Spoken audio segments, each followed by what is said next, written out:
नमस्कार। नववर्ष 2082 सालको यहाँ सम्पूर्ण उपस्थित महानुभावहरू, नेपाली जनमानस सम्पूर्णमा उत्तरोत्तर प्रगतिको कामना गर्दै हार्दिक मङ्गलमय शुभकामना व्यक्त गर्दछौँ। 2082 साल वैशाख 3 गते बुधबार, तदनुसार सन् 2025 अप्रिल 16 तारिक नेपाल सम्बत 1145। आज दिशानिर्देश प्रेस क्लब, यसैगरी उपत्यका राष्ट्रिय दैनिक 22औं वार्षिक उत्सव कार्यक्रममा उपस्थित हुनुभएका सम्पूर्ण आदरणीय महानुभावहरूमा म कार्यक्रम सञ्चालिका शर्मिला परियारको तर्फबाट हार्दिक नमस्कार। भारतको फैसला कार्यान्वयन गर, संघीय लोकतान्त्रिक गणतन्त्र नेपालको संविधानको रक्षा गर भन्ने मूल नाराका साथमा दिशानिर्देश प्रेस क्लबले आयोजना गरेको यस कार्यक्रममा हाम्रा अतिथिहरू आइसक्नु भएको छ र अब हामी हाम्रो कार्यक्रमलाई औपचारिक रूपमा सुरु गर्न गइरहेका छौँ। आजको हाम्रो यस औपचारिक कार्यक्रमको सभापतित्व ग्रहण गरिदिनुको लागि दिशानिर्देश प्रेस क्लबका अध्यक्ष जेपी गुप्ता मायाज्यूलाई म हार्दिक अनुरोध गर्दछु।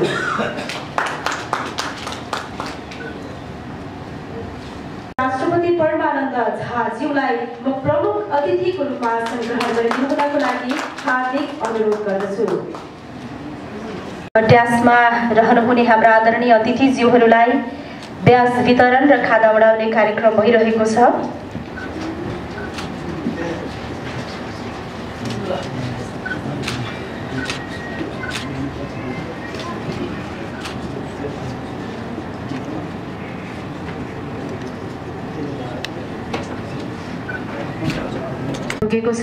र अवसर पारेर आयोजना गर्दै आइरहेको छ र आज 22औं वार्षिक उत्सव कार्यक्रम हामी कमलादीमा रहेको यस नेपाल प्रज्ञा प्रतिष्ठानमा सञ्चालन गर्न गइरहेका छौँ र हाम्रा अतिथिहरू आसीन अतिथि महानुभावहरूलाई खाना वितरण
आदरणीय अधिवक्ता अगाडि हुन गएकोमा गएकोले गर्दाखेरि केही यता तलमाथि हुन गएकोमा हामी क्षमा प्रार्थी छौँ र आदरणीय 2082 सहित उपत्यका राष्ट्रिय दैनिक, दिशानिर्देश राष्ट्रिय साप्ताहिक, दिशानिर्देश प्रेस क्लबको 22औं वार्षिक उत्सव कार्यक्रमका प्रमुख अतिथि सम्माननीय पूर्व उपराष्ट्रपति परमानन्द झाज्यू, यस कार्यक्रमका अर्का अतिथि हाम्रो वरिष्ठ पत्रकार हरिहर विरेजी, वरिष्ठ पत्रकार कुलचन्द्र वाग्लेज्यू, त्यसै गरी ज्योतिषी गुरु लालमणि खनालज्यू, पूर्व एएजी रमेश श्रेष्ठज्यू, पूर्व स्वास्थ्य सचिव गरिब दासज्यू लगायत यहाँ पाल्नु भएका मञ्च र मञ्च बाहिर पाल्नु भएका सबैलाई मेरो तर्फबाट स्वागत गर्न चाहन्छु। राष्ट्रपति वर्तमान उपराष्ट्रपति, पूर्व राष्ट्रपति, पूर्व उपराष्ट्रपति त आइसक्नु भएको छ र लगायत पूर्व प्रधानमन्त्री लगायत सबैले हामीले निम्ता गरेका थियौँ। उहाँहरू शुभकामना दिनुभएको छ। बिहान मैले पूर्व राष्ट्रपति रामवरणजीसँग पनि कुरा गरेँ।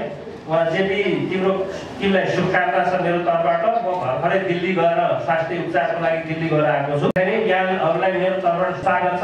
र अर्को कुरा, सम्मानित सर्वोच्च अदालतको फैसला कार्यान्वयन गरेर सङ्घीय लोकतान्त्रिक गणतन्त्र नेपालको रक्षा गर भन्ने यो भाषा करिब हामीले 2-3 वर्षदेखि राख्दै आएको छौँ।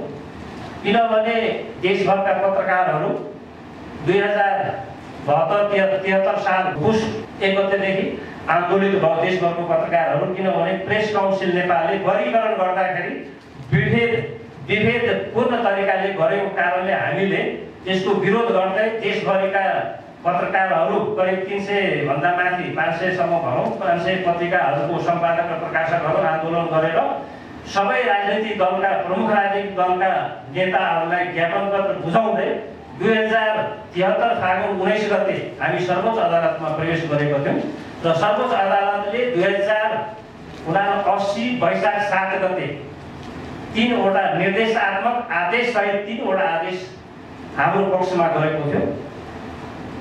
त्यो बेलामा 2079 वैशाख 7 गते 3 वटा आदेश दियो। सम्मानित सर्वोच्च अदालतले निर्देशात्मक आदेश प्रेस काउन्सिलले गरेको वर्गीकरण विभेद छ, तिमीले गरेको कामहरू विभेद छ, त्यसकारणले यो गलत हो, यो बन्द गर भन्ने निर्देशात्मक आदेश दिएको। त्यसपछि उपत्यका राष्ट्रिय दैनिक, दिशानिर्देश राष्ट्रिय साप्ताहिक लगायतका पत्रिकाहरूको सम्बन्धमा सम्मानित सर्वोच्च अदालतले यथास्थानमा राख्ने निर्णय गर्यो। उहाँहरूलाई क्षतिपूर्ति सहित अहिलेसम्मको क्षतिपूर्ति सहित उहाँहरूलाई यथास्थानमा राख भनेर सर्वोच्च अदालतले आदेश दियो, फैसला सुनायो। र अर्को, प्रेस काउन्सिल भित्रको भ्रष्टाचार बन्द गर, तिम्रो यहाँ धेरै गैर काम भइरहेछ, त्यसकारणले यो बन्द गर भन्ने 3-4 वटा आदेश दिएको थियो। र त्यो लगायत काठमाडौँ जिल्ला अदालतबाट 3टा आदेश, हाइकोर्ट उच्च अदालतबाट 3टा आदेश र सुप्रिम कोर्टबाट सर्वोच्च अदालतबाट करिब 8-9 वटा आदेश हामीले फैसला हाम्रो पक्षमा आयो। त्यसकारण संविधान जारी हो, लोकतन्त्र स्थापना हो, तर केही सीमित व्यक्तिहरूका कारणले प्रेस काउन्सिलमा अहिले पनि त्यही व्यक्तिहरू 25-30 वर्षदेखि बस्दै आएको छ। अहिले संसदमा छलफलको क्रममा छ काउन्सिल विधेयक। काउन्सिल विधेयक भनेको आउनुपर्छ र काउन्सिल विधेयक भनेको पुरानो बोतलमा नयाँ रक्सी हाले जस्तै होइन। काउन्सिल विधेयक भनेको सबै संरचना भत्काएर प्रेस काउन्सिलको कार्य समिति पुरानो स्थान सबै हटाएर अनि विधेयक आउँदा हामीलाई र नेपाली जनतालाई, मिडियालाई, सबैलाई राम्रो हुन्छ भन्ने जस्तो लाग्छ। पुरानो बोतलमा नयाँ रक्सी थपेर कुनै काम छैन, यो विधेयकको कुनै औचित्य हुँदैन। त्यसकारणले गर्दाखेरि प्रेस काउन्सिलको संरचना, त्यहाँको कार्य समितिमा बस्ने पदाधिकारी र प्रेस काउन्सिल भित्रको जुन स्टाफहरू, त्यहाँको कार्य समितिदेखि लिएर माथिदेखि तलसम्म सबै संरचना चेन्ज भयो भने काउन्सिल विधेयकको औचित्य हुन्छ, होइन भने कुनै अर्थ हुँदैन। यो प्रेस काउन्सिल विधेयक आएको कुनै अर्थ हुँदैन। त्यसकारणले गर्दाखेरि काउन्सिल विधेयक आउनु अगाडि यस्ता चिजहरूमा सरकारले सम्माननीय प्रधानमन्त्रीज्यू र हाम्रो सञ्चार मन्त्रीज्यूलाई आग्रह गर्न चाहन्छु, सम्मानित सर्वोच्च अदालतको फैसला अहिलेसम्म प्रेस काउन्सिलले कार्यान्वयन गरेको छैन। अहिलेसम्म 12-13 वर्ष हो हाम्रो पैसा लिनुपर्ने, करिब 5-7 करोड भन्दा बढी हुन्छ 4 वटा पत्रिकाको 13 वर्षमा हिसाब गर्दाखेरि पैसा दिनुपर्छ भनेर उपत्यका राष्ट्रिय दैनिक, दिशानिर्देश राष्ट्रिय साप्ताहिक लगायत नेसनल न्युज साप्ताहिक लगायतका पत्रिकाहरू 4-5 वटा छ। पैसा दिनुपर्छ भनेर उहाँहरूले प्रेस काउन्सिलले सञ्चार मन्त्रालयमा अहिलेसम्म सिफारिस पनि गरेको छैन। फैसला कार्यान्वयन निर्देशनालयलाई गलत जवाब पठाइरहेको छ। प्रेस काउन्सिलले भर्खरैको हामी गएको थियौँ फैसला कार्यान्वयन निर्देशनालयमा, उहाँ पनि गलत जवाब पठाएको छ। त्यसकारणले गर्दाखेरि सम्माननीय प्रधानमन्त्रीज्यू र सञ्चार मन्त्रीज्यूलाई पनि आज बोलाएको थियो, उहाँहरू आउन सक्नु भएको छैन। तर यही मञ्च मार्फत, यही मिडिया मार्फत, यहाँहरूको मार्फत मैले आग्रह गर्न चाहन्छु, प्रेस काउन्सिल खारिज गरेर मिडिया काउन्सिल ल्याउनुहोस् र मिडिया काउन्सिलमा नयाँ मान्छे ल्याउनुहोस्, नयाँ संरचना ल्याउनुहोस्, पुरानो सबै भत्काएर नयाँ ल्याउनुहोस् भन्ने मेरो आग्रह छ। र हाम्रो 4-5वटा पत्रिकाको जुन 13 वर्षदेखिको 5-7 करोड रुपियाँ दिन बाँकी छ राज्यसँग, सरकारसँग, त्यो पैसा अहिलेसम्म दिएको छैन। हामी पीडित भएका छौँ, तर अहिलेसम्म उहाँहरूको नेचर, दिशानिर्देश र उपत्यका लगायतका पत्रिकाहरूलाई बन्द गराउने, बन्द गराएर यिनीहरूलाई भित्तामा पुर्याउने सम्म काम गर्यो उनीहरूले, तर सकेको छैन अहिलेसम्म। वर्षको एकचोटि गर्दै आएको छु, आफ्नो पीडा आफैलाई थाहा छ, तर तिनीहरूले बन्द गराउने पुरै चेष्टा गर्यो तर सकेको छैन। म च्यालेन्ज पनि दिन चाहन्छु उनीहरूलाई, यदि प्रेस काउन्सिललाई राम्रो बनाउनु छ र राम्रो गर्नु छ, भ्रष्टाचार मुक्त बनाउनु छ भने पुरानो पैसा हाम्रो हिसाब किताब गरेर अहिलेसम्मको दिनुहोस्, अनि तपाईँसँग कुनै सम्झौता हुनसक्छ, नत्र हुँदैन भन्ने हामी अहिलेसम्म माग गर्दै आएको त्यही हो। र मलाई जहाँसम्म लाग्छ पूर्व उपराष्ट्रपतिजी पनि यो विषयमा जानकारी हुन्छ सुरुदेखि। मैले सब नेता, प्रधानमन्त्री, राष्ट्रपति, नेता, सबै दलको नेतालाई जानकारी गराउँदै आएको यो विषयमा यस्तो। अनि हाम्रो नेताजीहरू संसदमा पनि बोल्नु भएको छ यो विषयमा। त्यसकारणले गर्दाखेरि यो विषयमा अझै उठाइदिनु होला भन्ने मलाई विश्वास छ। र अर्को कुरा, अहिले जुन व्यवस्थाप्रतिको अहिले मान्छे रुष्ट छन्, व्यवस्थाप्रति रुष्ट होइन, मान्छेले राजनीतिक दलका केही वितृष्णा, केही नेताहरूको कारणले यो सबै रुष्ट भएको हो। व्यवस्था खराब होइन, हामीले ल्याएको 3 करोड नेपाली जनताले ल्याएको परिश्रम गरेर, सङ्घर्ष गरेर ल्याएको बलिदान सहितको सँगै लोकतान्त्रिक गणतन्त्रको संविधान गलत होइन। 91% नेपाली जनताको पक्षमा आएको संविधान हो। मा पाल्नु भएका सम्पूर्ण मानवहरूलाई मलाई जहाँसम्म लाग्छ हल भरिँदैछ, अझै आउने क्रम जारी छ। मलाई लाग्छ म 500 भन्दा बढी इन्भिटेसन कार्ड पठाएको छु, यो हल अझै भर्छ होला जस्तो लाग्छ। मिडिया, सबै मिडियादेखि लिएर आफन्तहरू, आफ्नो चिनजान भएको सबलाई मैले बोलाएको छु। 500 भन्दा बढी हल भरिँदैछ, आउने क्रम जारी छ। यति भन्दै आजको कार्यक्रममा मञ्चमा र मञ्च बाहिर सबैलाई म स्वागत गर्न चाहन्छु। धन्यवाद। धेरै धन्यवाद सभापतिज्यू। आयोजना गरिएको यो कार्यक्रम उहाँले उद्देश्य के हो भन्ने विषयमा प्रश्न पारेर गइसक्नु भएको छ र म अहिले अघि नै जानकारी गराइसकेको छु कि हाम्रा अतिथिहरू आउने क्रममै हुनुहुन्छ भनेर। यतिखेर हाम्रो यस दिशानिर्देश प्रेस क्लबलाई असाध्यै माया गर्ने, हाम्रो जेपी गुप्ताज्यूलाई असाध्यै सहयोग गर्ने हाम्रा वरिष्ठ अधिवक्ता दिनेश त्रिपाठीज्यू आइपुग्नु भएको छ। म उहाँलाई अतिथिको रूपमा आसन ग्रहण गरिदिनु हुनको लागि हार्दिक अनुरोध गर्दछु। सहयोगी अधिवक्ता जसले जेपी गुप्ताज्यू साथै यस दिशानिर्देश प्रेस क्लबको यो अभियानमा साथ दिनको लागि हरदम प्रयास गरिरहनु भयो, सहयोग गरिरहनु भयो, वरिष्ठ अधिवक्ता गर्दछु।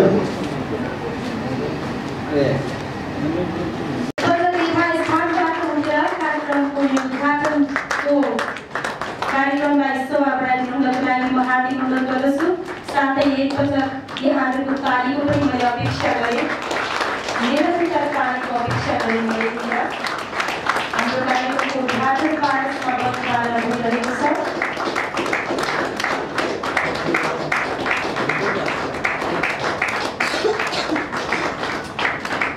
धन्यवाद आदरणीय प्रमुख अतिथिज्यू। फेरि पनि आसन ग्रहणको क्रमलाई हामी जोडौँला। अहिलेको लागि अब शुभकामना मन्तव्य राख्नुपर्ने बेला भएको छ।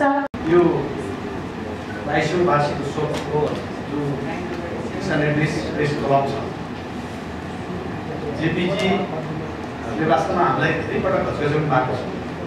चाहे मुद्दाको दौरान होस्, चाहे देशको समसामयिक विषयमा किन नहोस्, उहाँले हरेक पटक देशमा घटेका प्रेरणात्मक घटनाको विषयलाई लिएर होस्, चाहे अन्य सामाजिक घटनाक्रम होस्, त्यो विषयमा उहाँले जनतालाई एउटा सुसूचित गर्नुपर्छ र तपाईँहरू कानुन व्यवसायमा लागेका साथीहरूले मलाई साथ दिनुपर्छ भनेर पटक पटक हामी प्रत्यक्ष अप्रत्यक्ष उहाँको साथमा थियौँ र उहाँले हामीलाई पटक पटक घस्किरहनु त्यसै दौरानमा यो दिशानिर्देश समेत माथि सम्मानित सर्वोच्च अदालतमा थुप्रै मुद्दाहरू भरे उहाँको तर्फबाट मुद्दाहरू रहे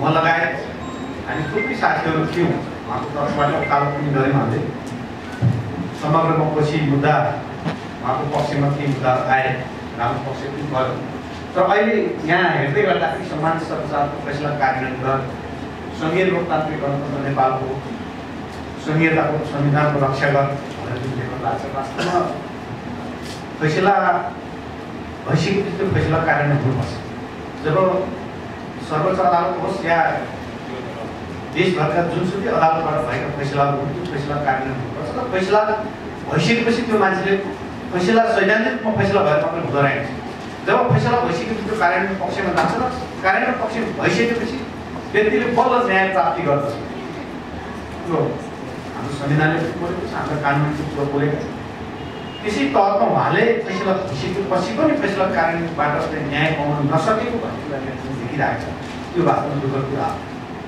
राज्यले यस्ता कुराहरूमा जब सम्मानित सर्वोच्च अदालतले फैसला गर्यो उहाँलाई एउटा तपाईँले यो खालको चाहिँ निर्णय तपाईँले प्राप्त गर्नु र तपाईँले यो खालको न्याय प्राप्त गर्नु भइसकेपछि अब कार्यान्वयन पक्ष राज्यले हेर्ने कुरा हो सरकारले त्यो कार्यान्वयन पक्षले हेर्नुपर्ने कुरा हो जुन निकायमा हुन्छ त्यो कुरालाई उहाँले हेरिदिनुपर्छ तर भएको जस्तो देखिएन त्यसले गर्दाखेरि मलाई के भन्नु मन लाग्छ भने फैसला भएर मात्रै हुँदो रहेछ राज्यको इच्छा शक्ति भन्छ राज्यको इच्छा शक्ति कहाँ लागू गर्नुपर्छ भने जनता समक्ष लागू गर्नुपर्छ जब जनताले अदालतले एउटा निर्णय गरिदिन्छ वकिलहरू त्यहाँ लड्छन् भिड्छन् एउटा न्याय प्राप्ति भयो भनेर हामी हर्षित हुन्छौँ तर फाइनली जब त्यो मान्छेले न्यायको कार्यान्वयन पक्षमा गएर जब मान्छे पीडामा हुन्छ त्यसपछि फेरि न्याय प्राप्तिको अनुमति हुन सक्दो रहेछ त्यस कारण त्यसको दोषी फाइनली गएको हुँदो रहेछ राज्यको त्यसैले राज्यले आफ्नो कार्यान्वयन पक्षलाई बलियो बनाउन सकेन भने हामीले अदालत खडा गरेर थुप्रै न्यायाधीशको नियुक्त गरेर कानुनी व्यवसाय राखेर सरकारी नियुक्त गरेर त्यसको चाहिँ युज त भएन नि त त्यस कारण के हो भने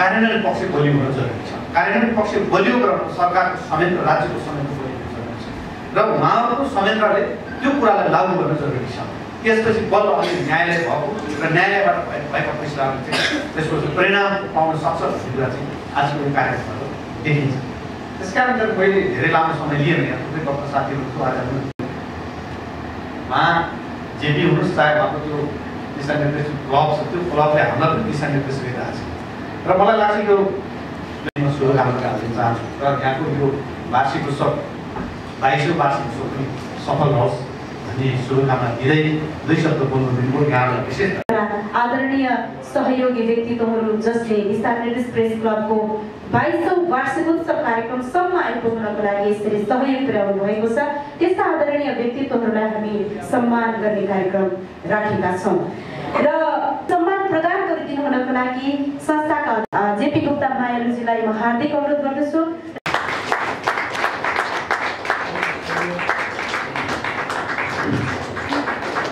यहाँको यो साथ सहयोग निरन्तर हामीले पाइरहौँ हामी यही अपेक्षा गर्छौँ यहाँसँग र यहाँले दिनुभएको मार्गनिर्देश अनुसार नै हामी दिशानिर्देश प्रेस क्लब अगाडि बढिरहेका छौँ यो साथ अधिवक्ता दिनेश त्रिपाठीज्यूलाई यहाँको यो साथ र सहयोगको लागि हार्दिक कृतज्ञता ज्ञापन गर्दै यो सम्मान हामी यहाँलाई व्यक्त गर्दछौँ यो सम्मान यहाँको लागि र आगामी दिनमा पनि यस्तै साथ र सहयोगको हामी अपेक्षा गर्छौँ यसै गरी अघि हाम्रो जेपी गुप्ताज्यूले कार्यक्रममा सुरुवातमै भनिसक्नु भएको छ कि एक कप चियाको भरमा उहाँहरूले दिशानिर्देश प्रेस क्लबको महान यो उद्देश्यलाई पुरा गर्नको लागि उहाँहरूले साथ र सहयोग गर्नुभएको थियो त्यसै पनि हामी मन्तव्यको क्रमलाई जोड्दैछौँ मन्तव्यको क्रममा आफ्ना महत्त्वपूर्ण यहाँ विचार व्यक्त गरिदिनु हुनको लागि र दिशानिर्देश प्रेस क्लबको यो वार्षिकोत्सव कार्यक्रमको उपलक्ष्यमा शुभकामना व्यक्त गरिदिनु हुनको लागि वरिष्ठ अधिवक्ता दिनेश त्रिपाठीज्यूलाई धन्यवाद। इस कार्यक्रम का सभाध्यक्षज्यू, हाम्रो जेपीजी, म एउटा जुझारु पत्रकार हुनु, उहाँको न्यायको लागि अदालतमा बहसहरू गऱ्यौँ। उहाँको मिडियालाई त्यसमा वर्गीकरणमा पारिएन। त्यस्ता धेरै मिडियाहरू हाम्रो घरजी पनि हुनुहुन्छ, निरन्तर दौडिरहने एउटा व्यक्ति उहाँ पनि हुनुहुन्छ मिडियाको लागि। उहाँहरूलाई पनि डिरेकगनाइज गरेको थियो प्रेस काउन्सिल। प्रेस काउन्सिलको एउटा भूमिका के हुनु पर्थ्यो भने मिडियाले संरक्षण गर्ने, समर्थन गर्ने, प्रोटेक्ट गर्ने। तर दुर्भाग्य के भने प्रेस काउन्सिल नै मिडिया विरोधीको रूपमा उपस्थित भयो र मिडियाको अस्तित्वको खिलाफ नै हुनु, मिडियालाई चाहिँ निम्त्याउन पार्नको लागि त्यो एउटा दुर्भाग्यको कुरा हो। किनभने प्रेस काउन्सिल भनेको त मिडियाको एउटा चाहिँ अभिभावक हुनुपर्छ, त्यसलाई कसरी प्रोटेक्ट गर्ने, कसरी प्रमोट गर्ने, त्यसको लागि हो। र प्रेस काउन्सिलले त धेरै purpose of the press council was defeated. त्यसको जुन उद्देश्य हो त्यो उद्देश्य नै पराजित।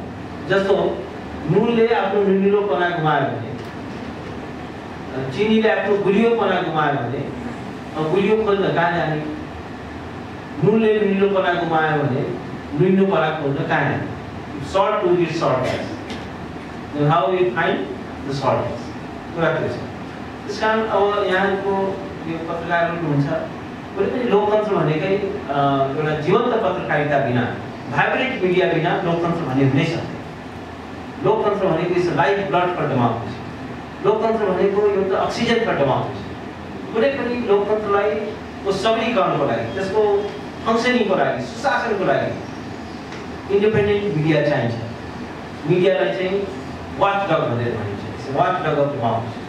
दुर्भाग्य के छ भने धेरै जस्तो मिडियाहरू अहिले वाच डगको भन्दा पनि ल्याब डग भन्छ। काखमा बसेको कुकुर वाच डग हुनुपर्ने हो, त्यो पनि समस्या छ। तर पनि म एउटा के भन्छु भने नेपालको मिडियालाई म उच्च मूल्याङ्कन गर्दैछु। हाम्रो हरिहर विजयजी यहाँ हुनुहुन्छ, उहाँ आफै एउटा लेजेन्डरी फिगर नेपाली मिडियाको, इज लाइक फादर। उहाँको धेरै ठुलो कन्ट्रिब्युसन छ। त्यो पञ्चायतको बेलामा उहाँले चाहिँ ज्यान हत्केलामा राखेर उहाँले चाहिँ लोकतन्त्रको लडाइँ लड्नु, मिसनरी जर्नलिजम थियो। त्यो चाहिँ के छ भने अहिले यो कुनै रोजगारीको एउटा साधन मात्र थिएन। धेरै पत्रकारलाई मिडिया धेरै रोजगारी बन्देको एउटा रोजगारी त्यो पनि हो। तर त्यो कालखण्डमा म चाहिँ हरिहर विजयजीलाई आज भेटेर धेरै खुसी लाग्यो। उहाँको त्यो बेलाको स्ट्रगल, उहाँको सहकर्मीलाई गोली नै हान्यो, गोली नै प्रहार। त्यो घटनाको चाहिँ हामी साक्षी हौँ। हामीले त्यो बेला हामी चाहिँ विद्यार्थी नै थियौँ, त्यसको बारेमा कुरा हामी गर्छौँ। र अहिले पनि के छ भने अब लोकतन्त्र आयो भने छ। लोकतन्त्र भनेको त्यो कसैले ल्याउँदैमा आउने चिज पनि हो। लागि जहिले पनि एउटा भिजिलेन्ट मास चाहिन्छ, भिजिलेन्ट सिटिजनरी ग्रुप चाहिन्छ। एउटा चाहिँ मिडिया चाहिँ भाइब्रेन्ट चाहिन्छ, इन्डिपेन्डेन्ट मिडिया चाहिन्छ। यदि त्यो छैन भने हाम्रो लोकतन्त्र खालि औपचारिक चुनाव हुनु मात्रै लोकतन्त्र हुनु होइन। चुनाव पनि हाइजेक हुन्छ, चुनाव पनि जसले पैसा बाँड्छ, जसले रसी पाउँछ त्यही मात्रै चुनाव जित्छ। त्यो त लोकतन्त्रको एउटा नामकरण हो। लोकतन्त्र भनेको पिपुलको इम्पावरमेन्ट हो। वी द पिपुल हामी भन्छौँ नि, सार्वभौम सत्ता जनतामा निहित छ। तर के साँच्चीकै जनताले आफूलाई इम्पावर फिल गरेको छ? साँच्चीकै सोभरेन फिल गरेको छ? कि यो खालि एउटा कन्स्टिट्युसनल फिक्सन मात्रै हो, संविधानमा एउटा उल्लेख गरिएको एउटा कागजी ग्यारेन्टी मात्रै हो? हामीलाई लोकतन्त्रको एउटा पेपर ग्यारेन्टी भएर मात्रै पुग्दैन। हामीलाई जेन्युइन डेमोक्रेसी, प्रोसिडरल डेमोक्रेसी होइन। There are two kind of democracy. एउटा हुन्छ प्रोसिडरल डेमोक्रेसी, प्रक्रियागत लोकतन्त्र। 5 वर्षमा चुनाव हुन्छ, भइरहेछ, राजनीतिक दलहरू स्थापित गरिसक्यो। लोकतन्त्रको जेन्युनिटी, त्यसको आत्मा औपचारिक लोकतन्त्र मात्र होइन, प्रोसिडरल लोकतन्त्र मात्र होइन। हामीले जेन्युइन लोकतन्त्र जसले साँच्चीकै नागरिकलाई शक्ति सम्पन्न बनाओस्, अधिकार सम्पन्न बनाओस्, उनीहरूलाई साँच्चीकै सोभरेन बनाओस्, उनीहरूको आत्मसम्मानको सुरक्षा हुन सकोस्। आज लोकतन्त्रको नाममा के छ? यो त एउटा नेतातन्त्र पनि होइन, एउटा गिरोहतन्त्र। नेपालको असम साथीहरूले गिरोहले शासन गरिरहेको सिन्डिकेट प्रणाली छ। आज यो नेताहरू चुनाव जितेको हालत तर यिनीहरूको पपुलर लेजिटिमेसी के छ? पिपुलमा जानै सक्दैन। आज नेताहरूको हालत यस्तो भइसक्यो, कहीँ पब्लिकमा गएर उनीहरूको ग्राफमा नहोला, कति अनपपुलर भइसक्यो। अहिलेको नेताहरू खराब छन्। अनि हामीले राजा ल्याउनु खोज्नु भनेको त्यो रोगभन्दा पनि त्यसको उपचार हामी खतरनाक बनाउँछौँ। Remedy should not be worse than disease. त्यो कुरा हामीले चाहिँ मान्नु जरुरी छ, बुझ्नु जरुरी छ। त्यसकारण लोकतन्त्र एउटा प्रोसेस हो, डेमोक्राटाइज यसलाई डिपनिङ गर्नु पर्यो, पिपललाई भाइब्रेन्ट बनाउनु पर्यो, एक्टिभेट गर्नु पर्यो। हामीलाई चाहिँ के छ भने इन्डिपेन्डेन्ट मिडिया चाहिएको छ, हामीलाई चाहिँ के छ भने भिजिलेन्ट सिटिजनरी चाहिएको छ। तर अहिलेको सबै दुर्दशाको लागि, खराबीहरूलाई 5 जना नेताले मात्रै दोष दिनु पनि बेकार हो। हामी पनि रेस्पोन्सिबल छौँ, बिइङ अ सिटिजन। हामीले आफ्नो भूमिका निर्वाह गऱ्यौँ, हामी त्यही नेताको जय जयकारका लागि पुग्छौँ। तिनीहरूकै चाहिँ के छ भने एयरपोर्टमा माला लिएर पुग्छ, यो अल्सो रेस्पोन्सिबल।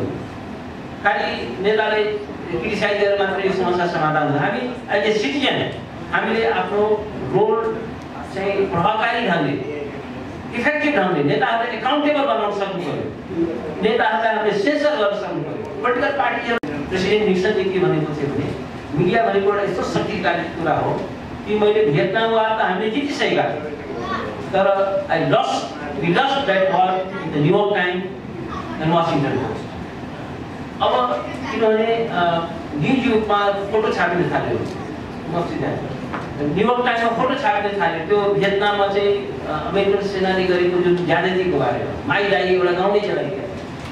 त्यो कुरा जब चाहिँ न्युजमा छापिन थाल्यो, न्युयोर्क टाइम्समा छापिन थाल्यो, अनि अमेरिकी सेनाको नैतिक शक्ति चाहिँ क्षीण भयो।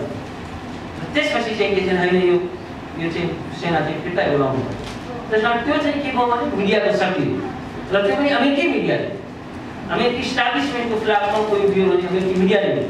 त्यस कारण हामीले लोकतन्त्रलाई एउटा गतिशील बनाउनु, चलायमान बनाउनु, फङ्सनल बनाउनु। यो चाहिँ right to know, right to information is very important, जसमा चाहिँ मिडियाले एउटा की रोल प्ले गर्छ। र मिडिया भनेको लोकतन्त्रको एउटा चाहिँ अक्सिजन हो। र यहाँ सबैले 22 वर्ष कुरा गर्नुभयो, धेरै खुसी लाग्यो। र यो सङ्घर्षको म आफै पनि साक्षी छु। तपाईँले यो सङ्घर्ष गर्नुभएको छ, चुनाव गर्नुभयो, जेल जानुभयो, सत्ता दलको प्रभावहरू खप्नुभयो, र त्यसमा तपाईँहरूको शक्ति झन् बढेर आएको छ, झन् त्यो शक्ति छिर्नु भएको छैन। र यो यसले निरन्तरता पाओस्, मिडियाले पनि निरन्तरता पाओस्, लोकतन्त्रको संरक्षण र सम्वर्धनमा तपाईँले भूमिका खेल्न सक्नुहोस्। Thank you so much. मन्तव्य राखिदिनुको लागि म कार्यक्रमका अतिथि वरिष्ठ पत्रकार कुलचन्द्र वाग्लेज्यूलाई हार्दिक अनुरोध गर्दछु। मलाई शुभकामना दिन भनिएको छ। दिशानिर्देश समूहलाई, जेपीजीलाई म हृदयदेखि हार्दिक शुभकामना, सफलताको कामना र यो दिशानिर्देशको निरन्तरताको कामना सहित शुभकामना व्यक्त गर्छु। म जेपीजी प्रति धेरै हार्दिक धन्यवाद दिन्छु। उहाँले हरेक आफ्नो वार्षिकोत्सवमा अहिले 21 वर्ष पुरा गरेर 22औं वार्षिकोत्सवमा प्रवेश गरेको अवसरमा जसरी मलाई हार्दिक आमन्त्रण गर्नुभयो, त्यसरी नै निरन्तर हार्दिक आमन्त्रण गर्नुभएको छ, मञ्च दिनुभएको छ। त्यसका लागि म उहाँलाई हार्दिक धन्यवाद दिन चाहन्छु। र त्यसै आज सम्मानित हुनुहुने सम्माननीय पूर्व उपराष्ट्रपतिज्यू लगायत सम्मानित हुने व्यक्तित्वहरूलाई म हार्दिक बधाई ज्ञापन गर्दछु र तपाईँहरूको उपस्थितिको लागि हार्दिक नमन गर्दछु। मलाई धेरै कुरा यो मेरो संक्षिप्त कुरामा धेरै बधाई छ, सफलताको शुभकामना छ, यो सबै छ। यतिमै मलाई आज यो मञ्चबाट यहाँ के छ, सम्मानित सर्वोच्च अदालतको फैसलाको कार्यान्वयन गर र सङ्घीय लोकतान्त्रिक गणतन्त्रात्मक संविधानको रक्षा गर। व्यवस्था कसरी सञ्चालन भएको छ, अवस्था के छ, ती कुरा उहाँले भन्नुभयो। व्यवस्था बदलियो, अवस्था बदलिएन भन्ने भाष्य निर्माण गरिएको छ, सामाजिक सञ्जालको भाष्य।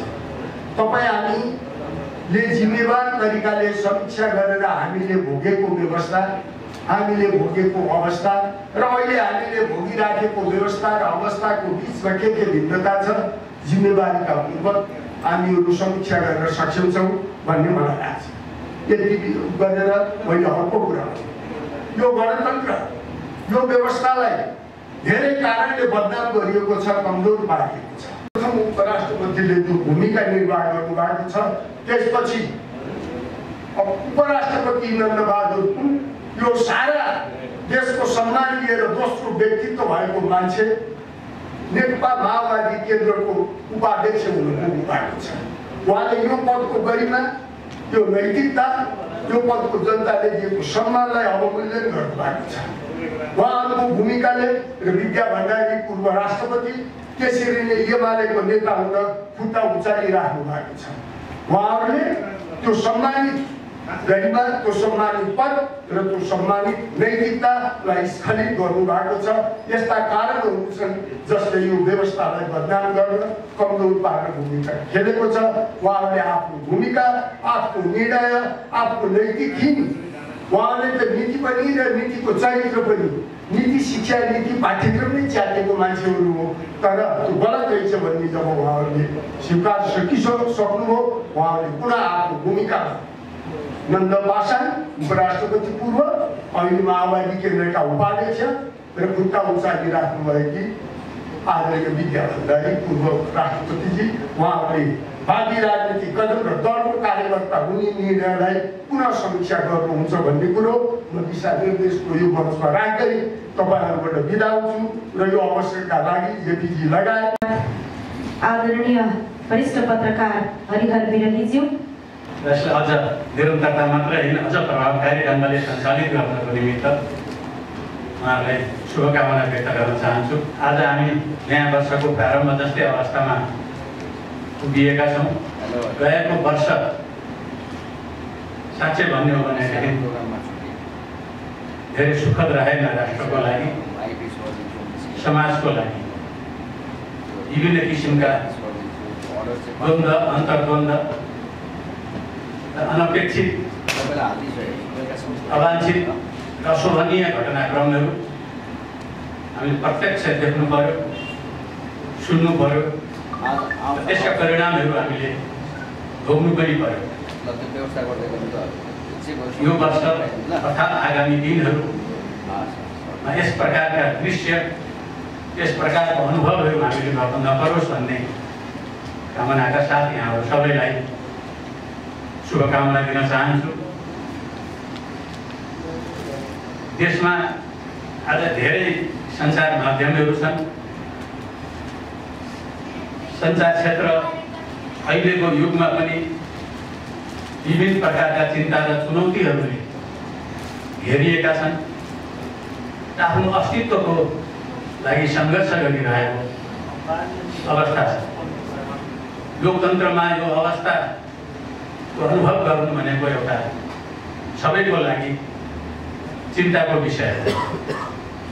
सबैको सद्भावना सञ्चार माध्यमहरूप्रति देखिन्छ। किनभनेदेखि यसले जुन भूमिका विगत दिनहरूमा निर्वाह गर्यो, त्यसले गर्दा जनताले सबैभन्दा भरपर्दो आफ्नो साथीको रूपमा, सहयोगको रूपमा र आफ्ना भावनाहरूलाई अभिव्यक्त गर्ने माध्यमका रूपमा सञ्चार माध्यमहरूमाथि विश्वास गरिरहेको र सञ्चार माध्यम अझ प्रभावकारी हुँदै जाउन् भन्ने कामना गरिरहेको हामीले देखेका छौँ। र सञ्चार माध्यमहरूमा आएका कतिपय कुराहरू, प्रमाणसहितका कुराहरू सञ्चारकर्मीहरूले विभिन्न जोखिम उठाएर ल्याएका सत्य तथ्यहरू सार्वजनिक रूपमा आउँदाखेरि पनि त्यसको कदर हुने गरेको छैन, त्यसको बहस हुने गरेको छ।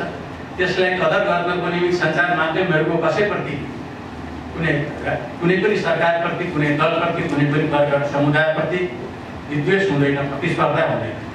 उनीहरूले आलोचना गर्ने भनेको सम्बन्धित व्यक्तिहरूलाई सच्याउनको लागि, अझ थप गल्ती नगरून् भन्नको लागि गर्ने गरेका हुन्छन्।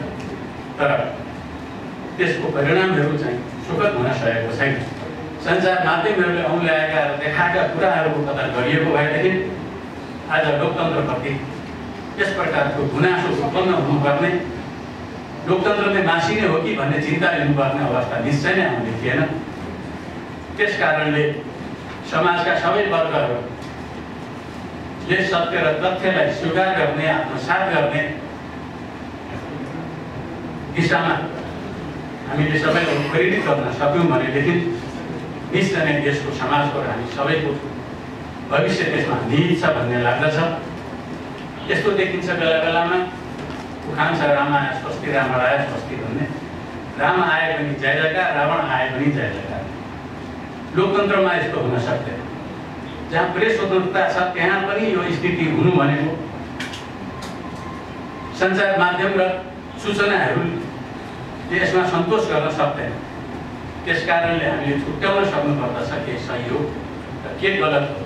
सञ्चार माध्यमहरू एक जुन सञ्चार माध्यमको मञ्चमा हामी आज उभिएका छौँ। जेपी गुप्ताले लोकतान्त्रिक गणतन्त्रको लागि सङ्घर्ष गर्नुभएको मलाई थाहा छ। उहाँको पत्रिकाले अहिले पनि लोकतान्त्रिक गणतन्त्रलाई बलियो पार्नुपर्दछ र यसमा उत्पन्न भएका चुनौतीहरूको सामना गर्दै समाधान गर्दै अगाडि बढ्नुपर्छ भन्ने विचारलाई प्रक्षेपित गरिरहेको छ। नामअनुसार नै सही दिशानिर्देश पनि गरिरहेको छ। यस्ता धेरै सञ्चार माध्यमहरू छन्, तर परिणाम हेर्दाखेरि हामी आफै पनि सन्तुष्ट हुन सकिरहेका छैनौँ।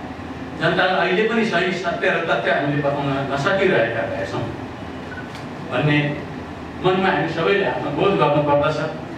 लोकतन्त्रको विकल्प खोज्ने जमनको जबसम्म भइरहन्छ त्यस बेलासम्म सञ्चारकर्मीहरू सञ्चार माध्यमहरूले सन्तोषको सास गर्न सक्दैनन्, आफू सफल भएको अनुभूति गर्न सक्दैन।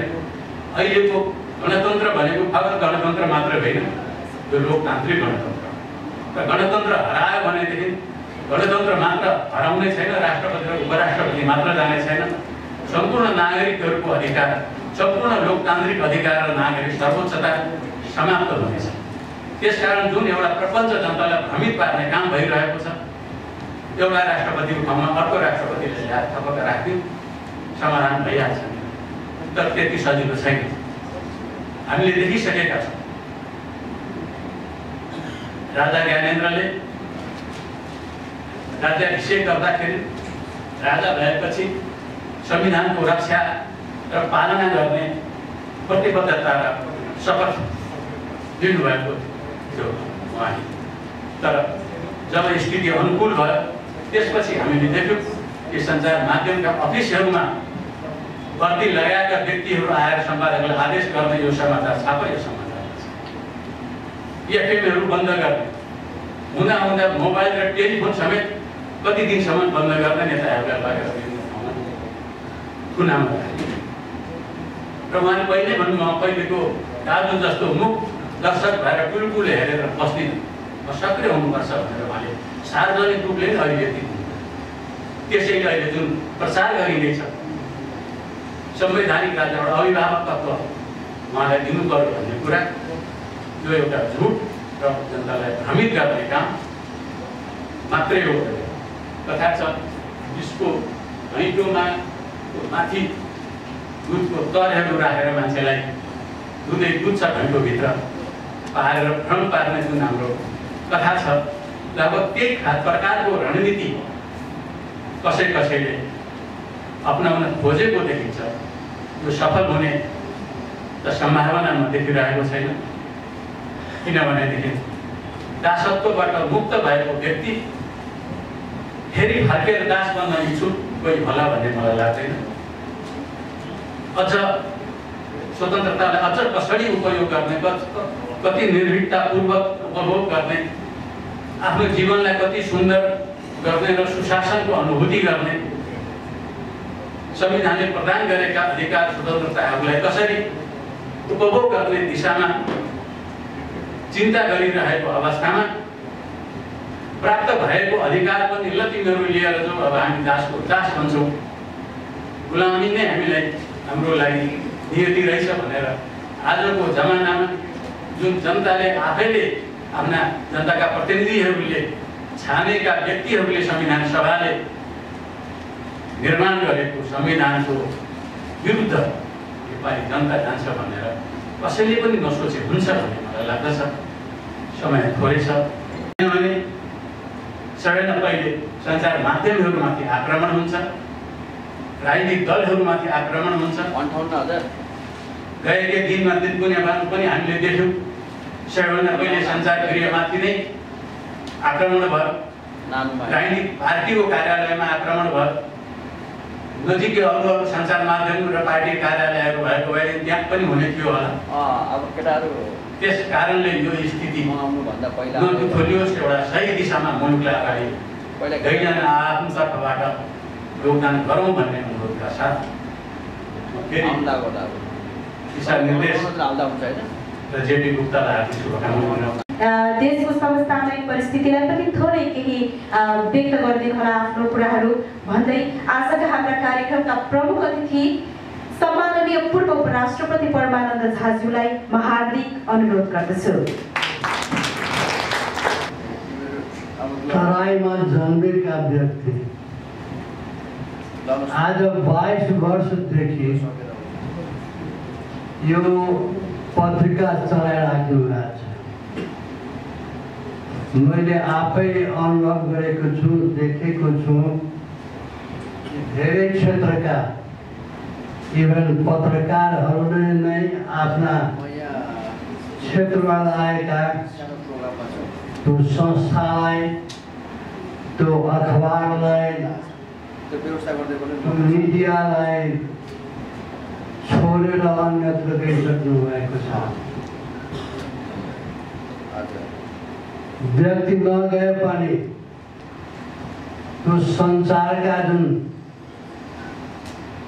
मालिक हुनुहुन्छ, चलाउने जुन व्यक्तिहरू हुनुहुन्छ, उहाँले पनि आफ्नो संस्थालाई हेरफेर गरेर फेरबदल गरेर अर्कालाई हस्तान्तरण गर्न सक्नुभएको छ। यस्तो अवस्थामा सञ्चारलाई आज 22 वर्षदेखि काठमाडौँ उपत्यकामा चलाइराख्नु भएको यो कार्यक्रमका लागि उहाँलाई म धेरै धन्यवाद दिन्छु। मैले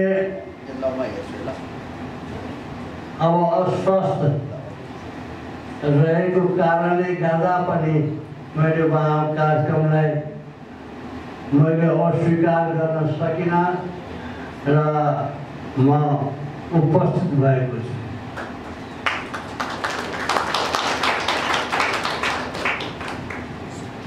विषय जेसुकै होस् र यो विषय धेरै ठाउँमा र धेरै मञ्चमा सभामा छलफल हुने गर्दछ।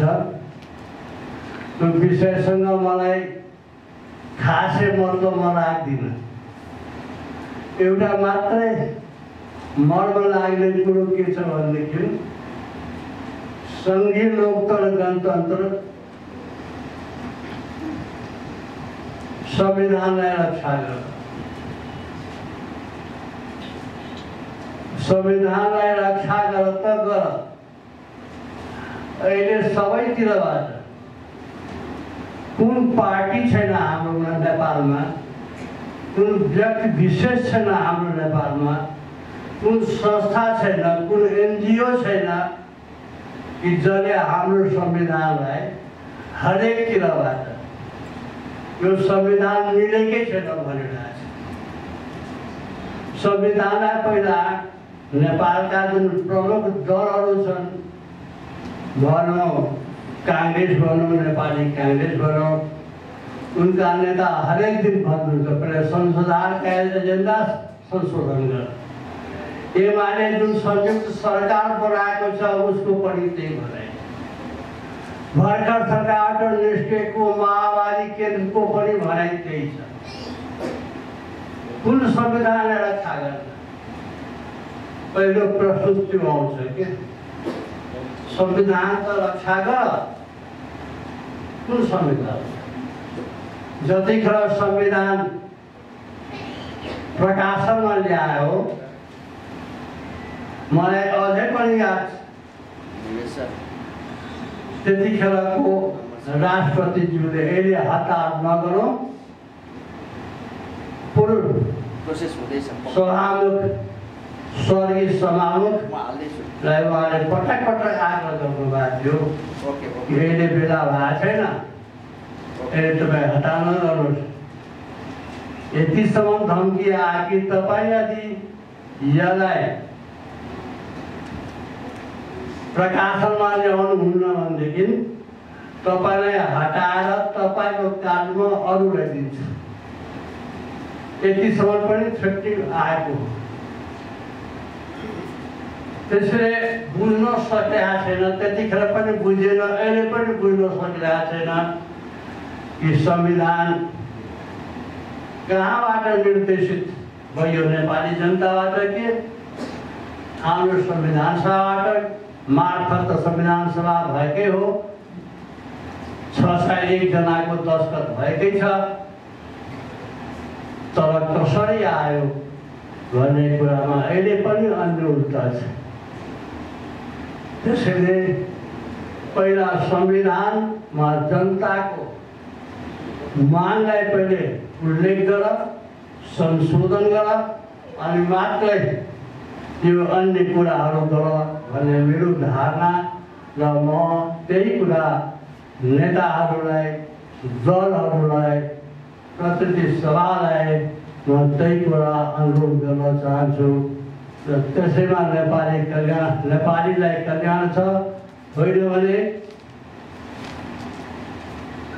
स्थिति यस्तो देखिरहेको छु कि कतिखेर यो मुलुकमा विस्फोट होला त्यो भन्न सकिँदैन। एउटा त नेपाली जनतालाई धेरै धेरै धन्यवाद दिन्छु, जसले संसारका अन्य मुलुकमा त्यहाँका जनताले आफ्नो माग स्थापित गर्नलाई आत्मदार्पण पनि गर्दछन्। त्यस्तो हामी कहाँ कुनै अप्रिय घटना हुने गरेको छैन। म यसका लागि सबभन्दा पहिले नेपालीहरूलाई धन्यवाद दिन्छु। उहाँले हाम्रा मुलुकका जनताले धेरै शान्तप्रिय छन्, उनीहरूले धेरै अशिक्षित रहे पनि धेरै शिक्षित छन्, धेरै बुझ्ने व्यक्तिहरू छन्। म यसका लागि नेपाली जनतालाई धन्यवाद दिन्छु।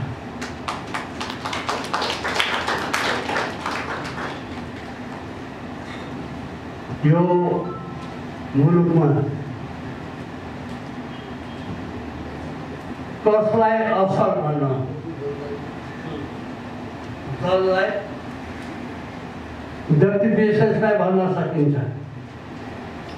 व्यक्ति विशेषकै असफलताको कारणले गर्दा आज हाम्रा जेपी गुप्ताजीले आजको यस कार्यक्रममा धेरै क्षेत्रका व्यक्तिलाई सम्मान गर्ने उहाँले अठोट गर्नुभयो।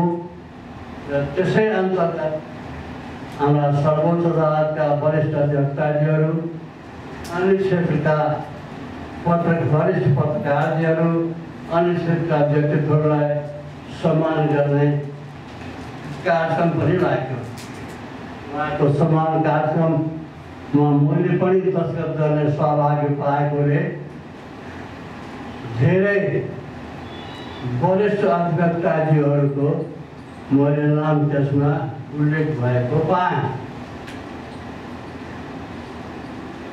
कानुन व्यवसायले धेरै असल काम गर्छन् भन्ने मैले सुनेका छैन र कुनै संस्थानहरूले सम्मान गरेको मैले सुनेको छैन। किनकि त्यसैले एउटा संस्था यो मिडियाले दिशा निर्देश क्लबले धेरै जसो सम्मानित वरिष्ठ अधिवक्ताहरूलाई सम्मान कार्यक्रम राखेको थियो। उपस्थिति न्यून भए ती शायद किन होला यस्तो हाम्रो मुलुकका वरिष्ठ अधिवक्ताहरूले कि सरकारलाई पनि बेला मौकामा सुधार गर्ने आफ्ना वक्तव्यहरू, आफ्ना क्रियाकलापहरूबाट सरकारलाई पनि सुधार गर्न छ। त्यो व्यक्तिको उपस्थिति न्यून भएको पाइयो। सायद सम्मान मन परेन कि तर सम्मान पाउनु साधारण कुरो होइन। सम्मान पाउने सबैको आन्तरिक इच्छा रहन्छ।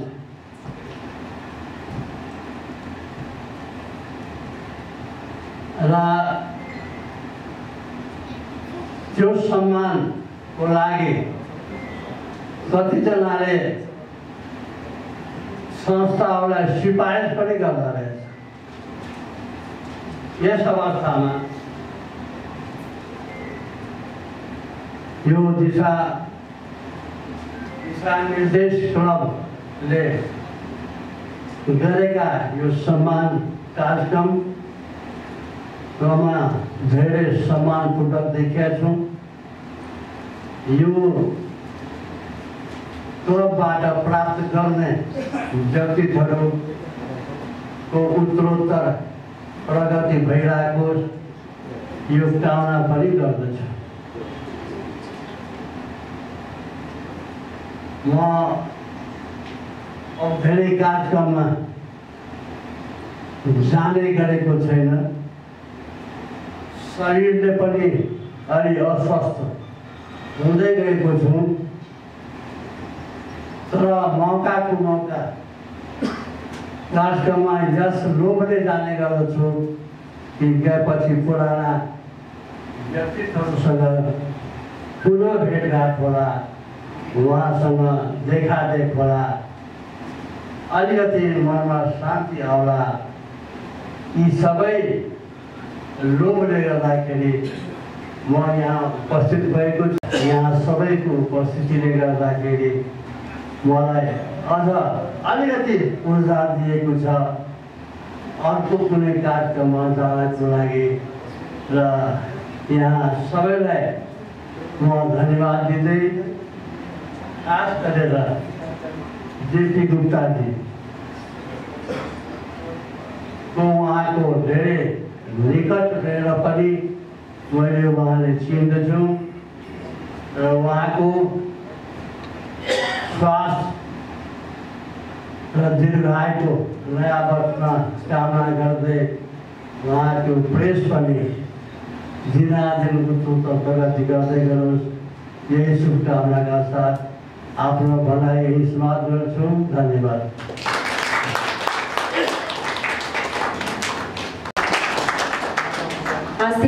स्वीकार गरेर नेपाली सेनाका निर्देशक तथा प्रवक्ता गौरव कुमार केसीजी आसन ग्रहण गरिदिनु हुन अनुरोध गर्छु। अध्यक्षज्यूलाई हार्दिक अनुरोध गर्दछु।